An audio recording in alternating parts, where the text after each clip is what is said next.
이웃의 고난이 예수님의 고난입니다 라는 제목으로 말씀에 연연하고자 합니다. 오늘 본문의 35절 말씀을 보시면 허리에 띠를 띠고 등불을 켜고 서 있으라. 주님은 제자들에게 두 가지를 말씀하십니다. 권면이 아니에요. 명령입니다. 첫 번째, 허리에 띠를 띠고 있어라. 그리고 두 번째, 등불을 켜고 서 있어라. 제자들에게 주님은 두 가지를 말씀하십니다. 첫 번째, 허리에 띠를 띠라는 말씀은 무슨 의미일까요? 허리에 띠를 띠는 것. 출애굽기 12장 11절, 열왕기상 18장 46절, 열왕기하 1장 8절에도 우리 하나님은 동일하게 말씀하십니다. 너희의 허리띠를 매라 명령하십니다. 그러면 왜 허리띠를 묶으라 말씀하실까요? 그렇게 복잡하지 않습니다. 간단하게 생각할 수 있어요. 사진 한번 보여주시면 유대인들의 옷을 보면 알 수 있습니다. 지팡이를 짚고 있는 사람이 평소 입는 옷이죠. 유대인들의 옷은 우리처럼 바지 입고 티를 입는 게 아니고 그냥 한 벌의 옷이잖아요. 그리고 주님께서 띠를 띠라라고 했을 때 두 번째, 세 번째 옷 모습에 보면 허리를 끈으로 묶습니다. 저것이 주님께서 말씀하시는 허리에 띠를 묶어라, 띠를 띄어라 하는 말씀이죠. 자, 첫 번째 옷, 저 옷을 입고 사람이 일을 할 수 있을까요? 일하기 쉽지 않을 겁니다. 허리띠를 묶고 그 위에 겉옷을 입고 나가서 일할 때는 겉옷을 벗고 허리띠를 띠고 일을 할 수가 있죠. 자, 내려주세요. 그러면 주님께서 허리에 띠를 묶어라 라고 말씀하실 때는 제자들에게 너희들은 이제 하루 고생했으니 허리띠를 묶고 집에 가서 편안히 쉬어라, 그 의미일까요? 아니면 너희들은 허리띠를 띠고 일을 할 준비를 해라, 아니면 일을 해라, 그 의미일까요? 1번일까요? 2번일까요? 설마 주님께서 허리띠 띠고 집에 가서 쉬어라 그렇게 말씀 하지 않으셨겠죠? 굳이 저기 옛날 2000년 전 유대인들의 옷을 볼 것이 아니라 지금 우리도요, 저도 오늘 아침에 일어나서 샤워를 하고 예배를 인도하기 위해서 바지를 입을 때 바지 입고 난 다음에 뭘 했을까요? 허리띠를 찼어요. 허리띠 안 차면 바지 줄줄 내려갑니다. 허리띠를 찬다는 거는요, 내가 일을 하겠다는 겁니다. 일을 하기 위해서 준비하는 것입니다. 등불을 켜놓고 있어라. 이 말씀은 무슨 의미일까요? 허리띠를 띠고 일을 하는 시간은 시간상 아침일까요? 저녁일까요? 아침이죠. 아침에 허리띠를 띠고 일을 해야 되지 않습니까? 그런데 주님께서는 아침에 등불을 밝히고 서 있어라 말씀합니다. 이게 앞뒤가 안 맞아요. 그렇죠? 아침에 등불을 꺼야죠. 환하게 이제 태양이 떴는데 등불을 꺼야 되는데 오히려 주님은 허리띠를 차고 일할 준비를 하고 등불을 켜서 서 있어라, 그렇게 말씀을 하십니다. 이 말씀을 이해하기 위해서는 그 다음 절 36절의 말씀을 보면 쉽게 이해할 수 있습니다. 다 같이 읽어보겠습니다. 시작. 마치 주인이 혼인잔치에서 돌아와서 문을 두드릴 때에 곧 열어주려고 대기하고 있는 사람들과 같이 되어라. 주인이 결혼잔치에 갔는데 그 주인이 언제 올지 모르니 너희는 허리띠를 차고 등불을 끄지 말고 등불을 밝히며 서 있어라. 주인을 기다리고 있어라. 그 말씀이죠. 이 구절을 좀 더 깊게 한번 생각해 보면 우리가 결혼식을 할 때 낮에 할까요? 밤에 할까요? 밤에 결혼식 하는 사람은 없습니다. 보통 낮에 하고, 낮에 해야 많은 손님들도 오시고 또 환하게 있을 때 신랑 신부도 기쁜 마음으로 결혼식을 할 수 있죠. 밤에 하질 않아요. 어느 나라 어느 민족도 저녁에 밤에 하는 그런 민족은 없을 겁니다. 결혼식은. 그런데 왜 주님께서 이 말씀을 하셨냐면 그 당시 유대인들의 결혼 풍습과 관심에 연관이 되어 있어요. 유대인들은요, 지금은 아닐지라도 당시 유대인의 결혼 관습은 저녁 때 했습니다. 해가 진 후에 했어요. 왜 그럴까요? 낮에 하면 더워서 사람도 못 옵니다. 결혼식도 못해요. 그렇게 뜨거운 한낮에 결혼식을 누가 하고 누가 오겠습니까? 해가 지고 선선했을 때 그때 결혼식을 시작을 했어요. 그래서 그 결혼식이 끝나고 결혼잔치가 이게 저녁 늦게 끝날지 아니면 새벽까지 끝날지 아무도 모르는 겁니다. 38절에 주님께서 이렇게 또 설명을 하시죠. 같이 읽어보겠습니다. 시작. 주인이 혹 2경에나 혹 3경에 이르러서 그 종들은 복이 있으리로다. 자, 보시면 주인이 혹, 나도 보세요, 말씀. 혹 2경이나 혹 3경에 이르러서도 2경과 3경은 유대인들의 이 시간적 개념입니다. 내려주세요. 유대인들은 하루의 시간을 4개로 나눴습니다. 1, 2, 3, 4경으로 나눴어요. 그래서 2경은 밤 9시에서 12시의 시간적 개념이고, 그리고 이 3경은 새벽 6시와 3시와 6시 사이의 시간을 3경으로 주님께서 말씀을 한 겁니다. 그 당시 유대인들이 가지고 있는 시간적 개념을 말씀해 주신 거예요. 그러니까 저녁에 시작된 결혼식이 2경에 끝날지 12시에 끝날지 새벽 6시에 끝날지 아무도 모르니, 주인이 그 시간에 언제 올 줄 모르니 그 주인이 돌아올 때까지 허리띠를 띠고 등불을 밝히고 기다리고 있어라. 그 말씀인 거예요. 이렇게 주인이 늦은 시간에 집에 왔을 때 종들이 졸지 않고 허리띠를 띠고 일을 하고 있는 그 자세로 등불에 불을 끄지 않고 서 있었을 때 주님은 그 종들을 이렇게 표현하십니다. 다시 한번 보여주세요. 38절. 그 종들은 복이 있으리로다. 주인이 올 때까지요, 허리띠를 띠고 등불을 들고 있는 종은 복이 있을 것이다. 주님이 말씀해 주십니다. 그러면서 이 말씀을 왜 하시는지 주님께서 결론적으로 말씀해 주시죠. 40절. 다 같이 읽어보겠습니다. 시작. 그러므로 너희도 준비하고 있으라. 생각하지 않을 때에 인자가 오리라 하시니라. 저 말씀이 누구한테 하시는 말씀일까요? 제자들한테만 하시는 말씀일까요? 아니면 지금 우리에게도 하시는 말씀일까요? 우리에게 하시는 말씀이죠. 제자들은 이미 하늘나라에 다 갔어요. 다 천국에 계십니다. 이 말씀은요, 지금 우리에게, 나에게 하시는 말씀입니다.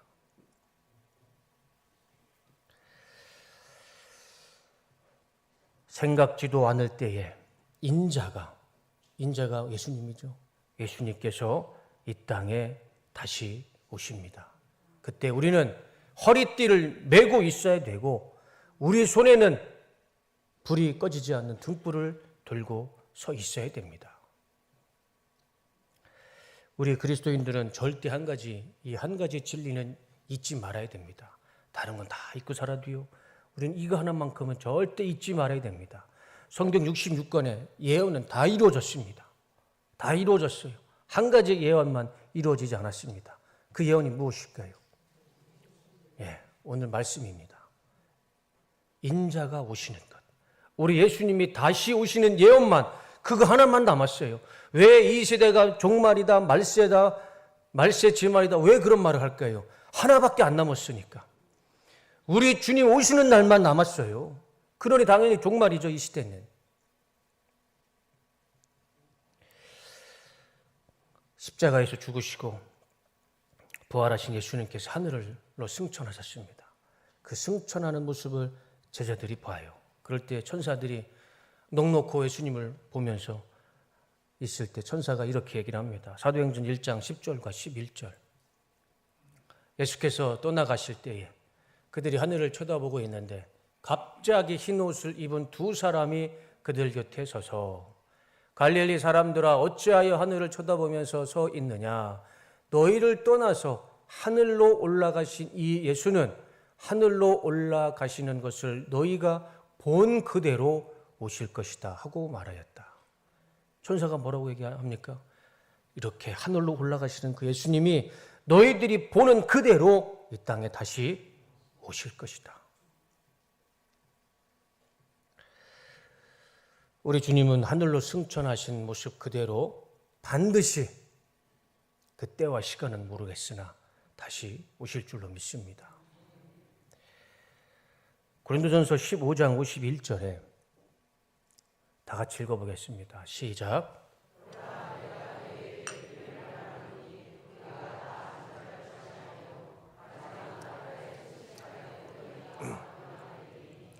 나팔소리가 나매 죽은 자들이 썩지 아니할 것으로 다시 살아나고 우리도 변화되리라.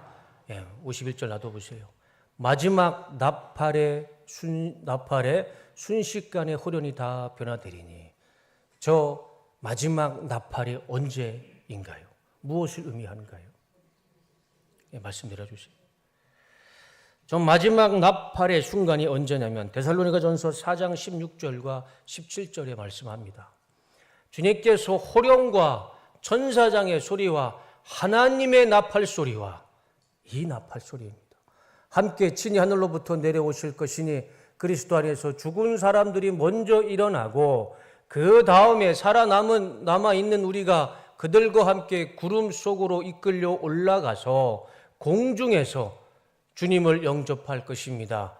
이리하여 우리가 항상 주님과 함께 있을 것입니다.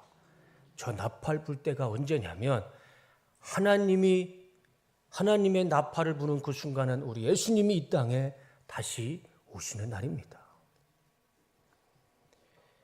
그 날과 그 시간은 우리는 알 수 없지만 분명한 사실은 천사가 말했듯 하늘로 올라가는 그 모습 그대로 우리 주님은 이 땅에 다시 오실 것입니다.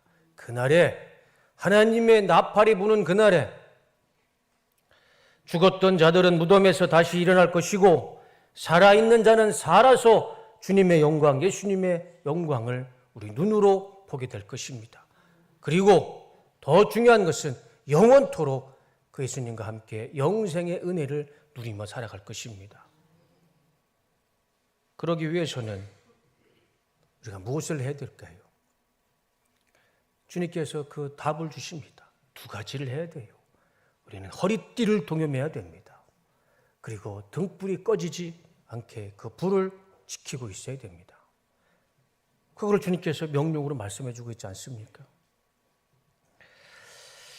허리띠를 동여매야 됩니다. 우리는 주님께서 언제 오실지 아무도 모릅니다.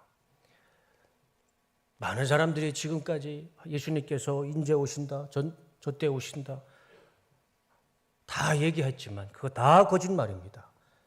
주님께서 내가 언제, 몇 년, 며칠, 몇 시에 오시겠다. 성경 그 어디에도 말씀하지 않으셨어요. 그거 다 거짓말쟁이들입니다. 우리 주님은 도적과 같이 오신다 말씀하셨어요. 도둑이 언제 문자 보내고 통보하고 옵니까? 조용히 오잖아요. 아무도 몰라요. 도적같이 아무도 모르는 사이에 우리 주님은 이 땅에 다시 오십니다. 그렇기 때문에 우리는 예수님의 말씀처럼 무엇을 먼저 해야 되느냐? 허리띠를 동여매고 깨어 있어야 되죠. 늘 말씀과 기도로 깨어 있어야 됩니다. 그래야 우리 주님 오시는 날 우리가 깨어 있는 모습으로 우리 주님을 영접할 수가 있습니다. 하나님의 나팔이 부르는 그 날에 어떤 사람은 주님이 오신 줄도 모르고 깊은 잠에 빠져 있는 사람도 있을 것이고 어떤 사람은 깨어 있어서 허리띠를 동여매고 공중에서 우리 영광스러운 예수님을 맞이하는 사람도 있을 것입니다. 둘 중에 하나는 분명 갈라지겠죠. 우리는 허리띠를 동여매고 깨어 있어야 됩니다. 그래서 우리 주님 다시 오시는 그날 우리 뚝성교회 모든 성도님들은 다 같이 우리 영광의 주님을 보시는 은혜가 있으시기를 주님의 이름으로 축원합니다. 그리고 내 안에 등불이 꺼지지 않아야 됩니다. 그 등불이요 진짜 등불 아니잖아요. 호롱불 아니잖아요. 내 안에 하나님의 빛이 소멸되면 안 됩니다. 사소한 일에 감정을 소비해서 내가 해야 할 일을 놓치고 본질이 아닌 것에 계속 집중하다 보니까 내 안에 등불이 계속 꺼지는 거예요. 스스로 암흑을 만들어 놓고 어둠 속에서 살아갈 필요 없습니다. 왜 내 스스로 내 안에 있는 등불을 꺼서 어둠 속에 살아갈까? 그럴 이유가 없어요. 그럴 필요도 없습니다. 그리고요, 내 안에 등불이 꺼지면 주님이 오시는 날 우리가 볼 수도 없습니다. 우리는 사소한 일에 감정을 소비하지 말고 본질이 아닌 것에 너무 집중해서 거기에 내 스스로 내 마음 가운데 있는 등불을 소멸시키고 우리 안에 있는 등불을 소멸시키고 우리 뚝섬교회에 있는 등불을 꺼지게 해서는 안 됩니다.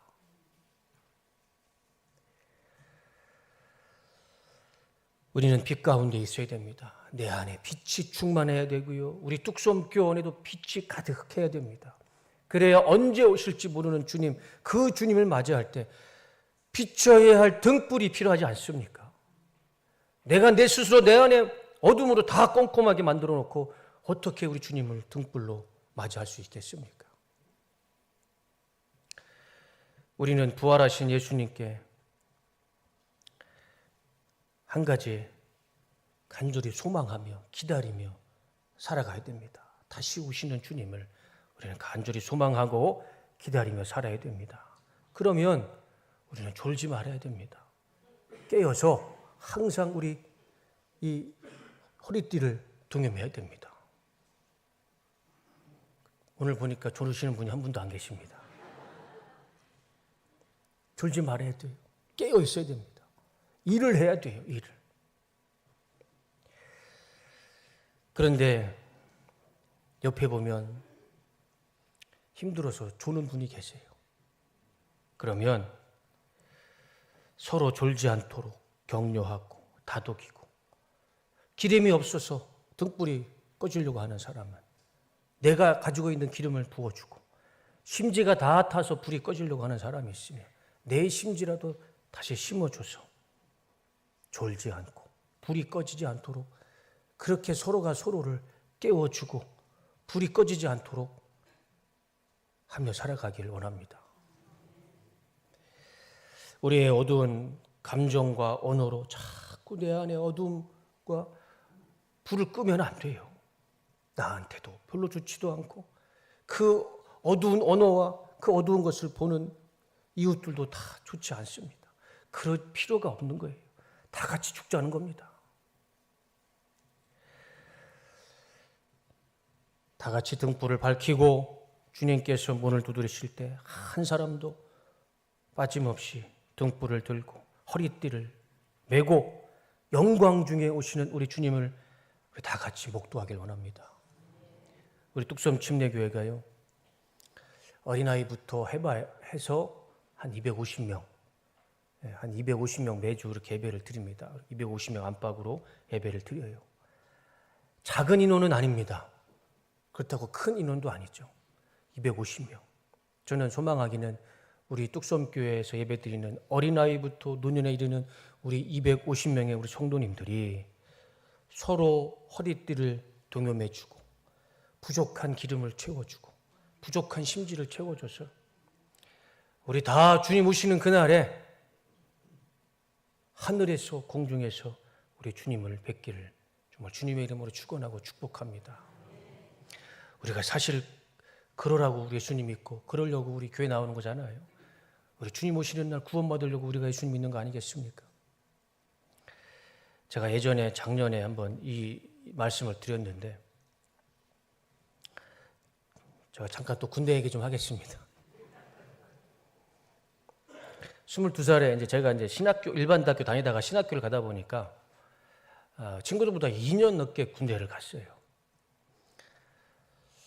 하나님의 은혜로 최전방 15사단 자대 배치를 받아서 아주 최전방의 민통선에서 근무를 하게 됐습니다.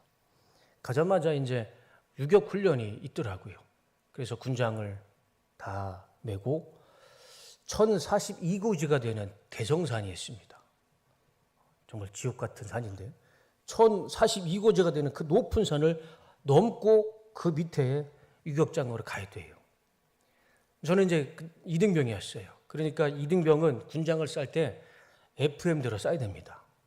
말년병장들은 군장에다가 막 신문지를 꾸겨 넣어요. 가볍죠.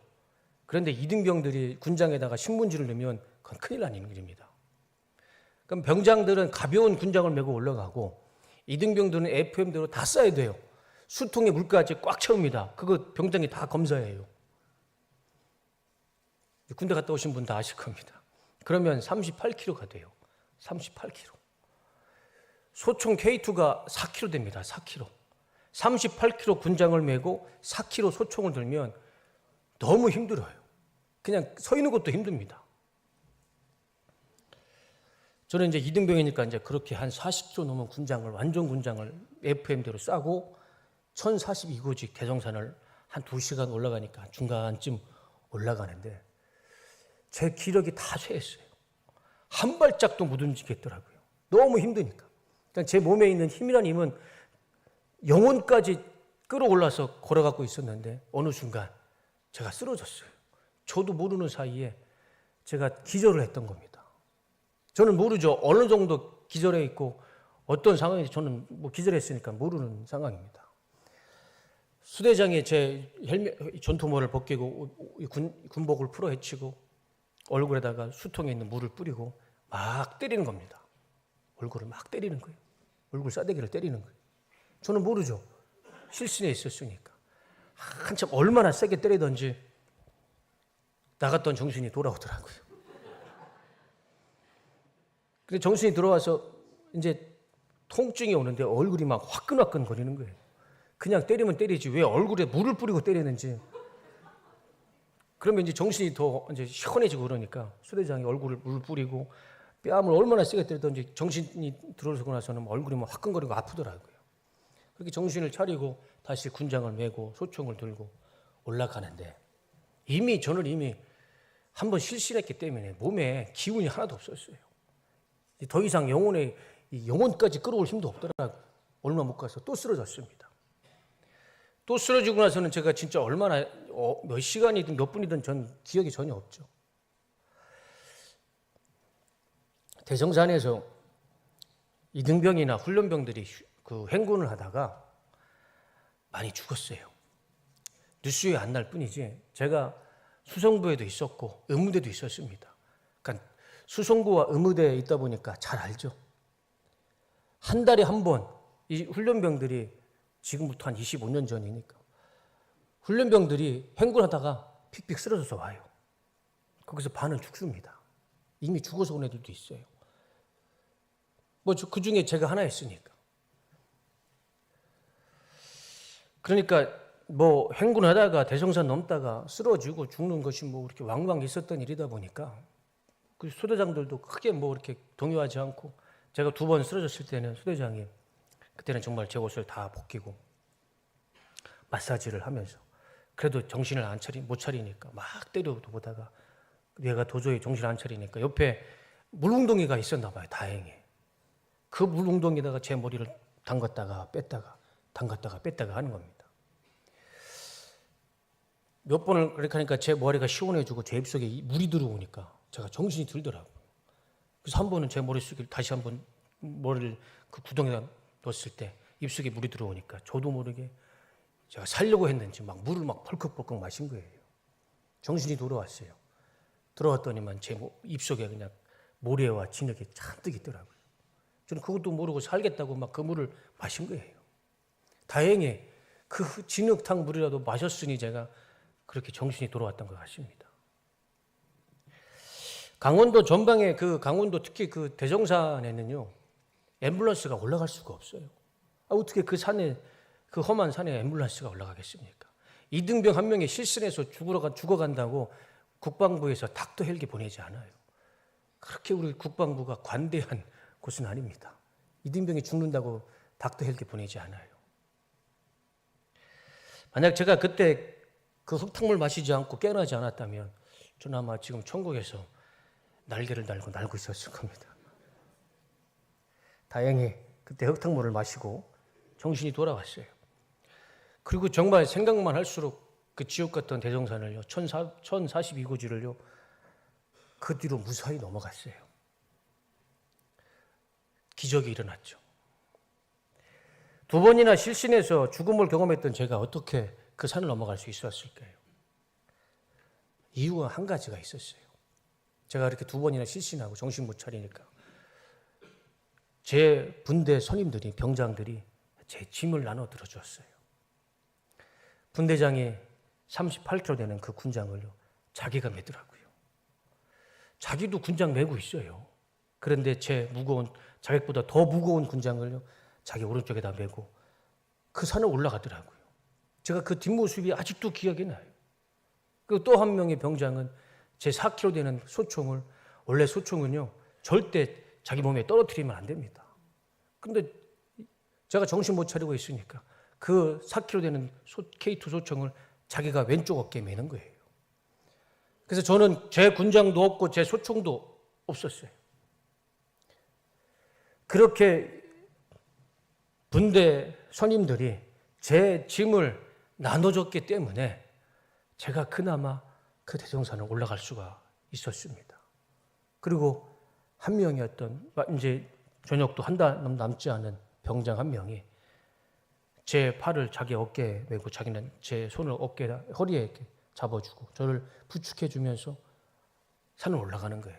그런데 제 귀에 대고 계속 이렇게 말해줘요. 다 왔다. 정신 차려라. 다 왔다. 너 여기서 정신 못 차리면 죽는다. 집에 계시는 어머니 생각해라. 다 왔다. 정신 차려라. 제 왼쪽 귀가 아직도 그 소리가 아직도 귀에 쟁쟁합니다. 정신 차려라. 다 왔다. 집에 계신 엄마 생각해라. 그 말이요. 저에게 얼마나 힘이 되고 위로가 됐는지 몰라요. 거짓말이죠. 다 오긴 언제 다 와요. 반도 못 왔는데. 그런데 옆에서 다 왔다. 다 왔다. 정신 차려라. 너 여기서 쓰러지면 죽는다. 2번 쓰러졌는데 3번 쓰러지면 정신 못 차리죠. 앰뷸런스도 없고 닥터 헬기도 없습니다. 거기서 죽어야 돼요. 너 여기서 쓰러지면 죽는다. 정신 차려라. 그 말을 해주는 그분, 이름도 잊혀지지도 않아요. 심동현 병장님. 그분의 말이요. 그 말 한마디가 저를 살린 것 같아요. 생각해보면 그분들이 제가 군대 2년 늦게 갔잖아요. 저와 다 동갑내기입니다. 다 친구들이에요. 다 동갑내기였어요. 자기들도 힘들죠. 저와 똑같은 상황이고 형편이었습니다. 군장 메고 소총 메고 그 1042고지 그 1442고지를 걸어가는데 누구 하나 쉽게 올라가겠습니까? 다 힘들었어요. 그리고 저와 동갑이었어요. 다 똑같이 힘들었는데 자기들도 죽을 만큼 힘들었는데 이등병이 쓰러지고 실신하니까 제 짐을, 자기도 힘든데 제 짐을 대신 들어줬어요. 제 군장을 대신 들어주고 소총을 대신 들어주고 정신 차려라 계속 다독여주고 그랬을 때 제가 그 대종산을 넘어서 살았어요. 지금 제가 이 자리에 있지 않습니까? 어려운 인생을 살아가고 있죠. 우리 모두는 지금 인생의 어려운 산을 넘어가고 있습니다. 우리 성도님 중에 정말 편하게 이 인생의 산을 넘어가시는 분은 한 분도 없을 겁니다. 다 힘들고 다 어렵고 피곤한 인생의 산을 넘어가고 있을 것입니다. 이 어려운 인생의 산을 넘어갈 때 우리가 서로에게 힘이 돼주며 이 어려운 인생의 산을 넘어가길 원합니다. 우리 주님이 다시 오시는 그날까지, 우리 주님이 다시 오신다 분명 말씀하셨으니 주님이 오시는 그날까지 우리가 서로 허리띠가 풀러지지 않도록 서로 허리띠를 동여매 주고 등불이 꺼지지 않도록 내 기름을 조금씩 나눠주고 내 심지를 조금씩 나눠주면서 우리 서로가 다 불이 꺼지지 않도록 다 같이 갔으면 좋겠습니다. 누구 하나, 우리 250명 뚝섬 침례교회 누구 하나 인생의 산에서 낙오하지 않도록 다 같이 허리띠를 다 동여매고 등불에 기름을 채워서 우리 주님이 오시는 그날에 우리 뚝섬교회 모든 성도님들은 기쁨 가운데 공중에서 우리 주님을 만날 줄로 믿습니다. 지금은 사순절 기간이죠. 우리 예수님을 고난을 묵상하는 기간입니다. 그러나 우리가 예수님의 고난을 묵상하기 전에 그보다 더 우리는 우리 옆에 있는 이웃의 고난과 고통을 먼저 묵상해야 할 줄로 믿습니다. 이웃의 고통은 돌아보지도 않고 오히려 그 상처에 자꾸 소금을 뿌리면서 교회에 나와서 예수님 앞에 주님의 고난과 고통에 눈물을 흘리며 그 고통과 고난을 삶에 묵상한다고 과연 우리 주님이 기뻐하실까요? 내 이웃들은 고난과 고통 중에 있고 허리띠조차 묶을 수 없는 힘을 가지고 있고 다 기름과 심지가 다 타서 불이 꺼질 동 말동하는데 그분들은 다 외면하고 교회에 나와서 주님의 고난에 눈물을 흘린다고 과연 주님이 그 눈물을 기뻐하실까? 지금 우리 안에도 십자가를 지고 가시는 분이 많이 계시죠. 어떤 분은요 이미 십자가에 못 박히셔서 그 십자가 상에서 눈물을 흘리며 아우성치며 고통 가운데 있는 분이 있습니다. 우리 다 알잖아요. 어떤 분이 십자가에 매달려 있는지, 누가 어떤 십자가를 지고 가는지 우리는 이미 다 알고 있습니다. 육신의 질병, 마음의 상처, 가정과 직장과 사업의 문제, 자녀의 문제, 수많은 인생의 문제를 품고 십자가를 지고 가시는 분도 있고 이미 십자가상에 매달려서 고통 가운데 신음하는 분도 계십니다. 사순절에 예수님의 십자가를 바라보는 것도 맞지만 먼저 우리 이웃의 십자가를 바라보고 우리 이웃이 십자가에 매달려 있는 그분의 고통을, 그분의 비명과 외치는 소리를 우리가 먼저 듣기를 원합니다. 그래서 서로 허리띠를 동여매주고 등불에 기름을 채워서 우리 뚝섬교회는 한 분도 빠짐없이 우리 주님이 오시는 날 허리띠를 메고 모두 다 손에 불을 비춰서 영광 중에 오시는 하나님의 나팔을 불고 이 땅에 오시는 우리 예수님을 공중에서 뵙는 그런 은혜가 우리 가운데 있기를 주님의 이름으로 축복합니다.